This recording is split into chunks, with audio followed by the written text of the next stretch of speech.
አንድ አድርገን ጌታ ሆይ አንድ አድርገን ሰላምን ፍቅርን ለግሰን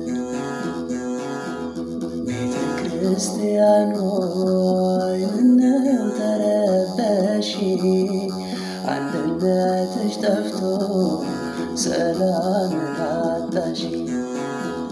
አንደኛው ሲጠቅምሽ ሌላኛው ሲጎዳሽ